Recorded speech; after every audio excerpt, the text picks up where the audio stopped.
Alright, well, welcome to the update on the Killa project.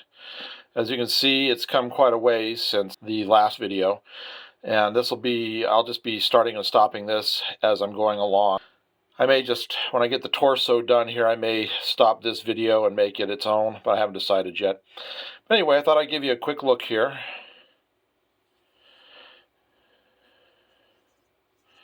Try to get a hold of this.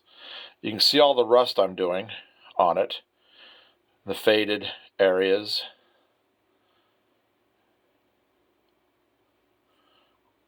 So I've been working, there's layers upon layers on this.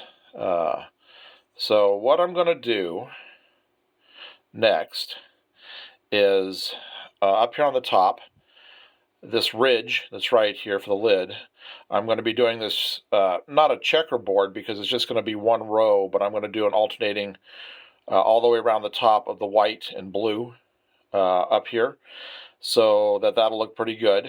And then probably an outline line of white. And then obviously I'm going to finish this rust pattern.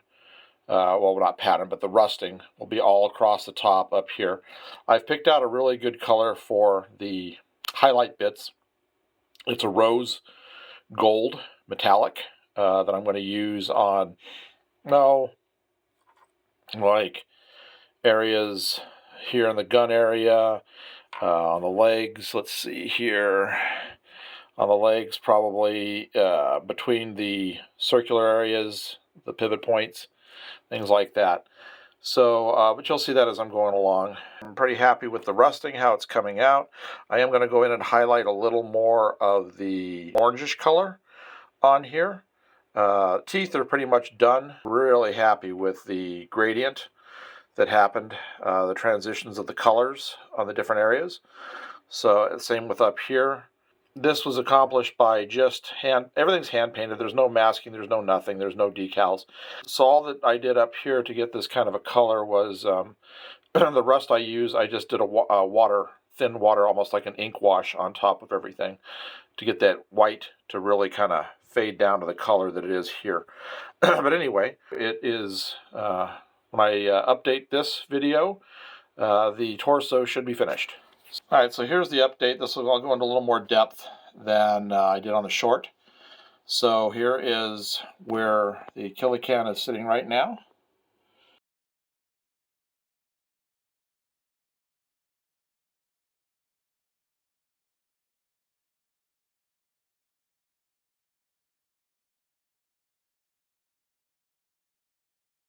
I'll spin it here in just a sec. Alright, so now we'll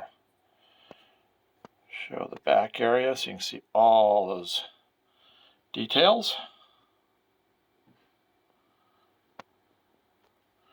Turn it back to the side just a little bit here.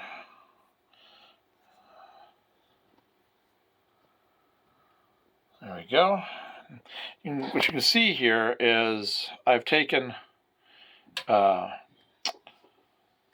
the rust, and I've even discolored the white areas and things to just really give it a nice sense of age and wear. I haven't decided yet. I may be putting the checker pattern right here too, but I don't want to take away from the really good effects of the teeth and how the layering here really worked out nicely.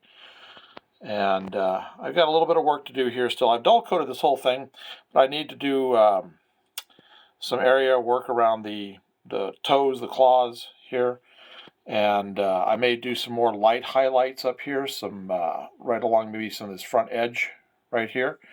But otherwise, I think it's looking really good. So what's left is we've got this and this to do. So I think on the saw part, it'll be silver, but then I'm going to do some, it'll be rusted silver. Then I'm going to do some blood splattering, probably back down on both sides of the arm area here, just to give it some goriness. And then this will be done to the same level of this as far as the weathering and everything goes. So it should look pretty good. Next update, I should have these two done. I found out the size base I need to have for this. It's going to look good. I'm going to make a custom rock base for it. flat rock base carved. That'll be done out of the foam like I've done on those other videos that we've got. So we'll make a separate video showing putting the basing together, but then the next video we'll have these arms done and finished and on. I haven't glued anything on yet because it's got a force fit with all the layers of paint, so I'm not too worried about it. Probably the same thing's going to happen with the arms, so if I want to change things out later I can, but I can just pose it the way I want to. But again, you can really see how nicely that weathering came out up on top there. All right, so thanks for watching. If you've liked this series, just go ahead and subscribe so you can get the next updates on what happens with this. And again, this is part of just the big orc build that we're doing. The fire base, it's going to have structures and the scenery, the terrain, and all that. So it'll be a good series to keep up with if you like these guys. So again, thanks for watching.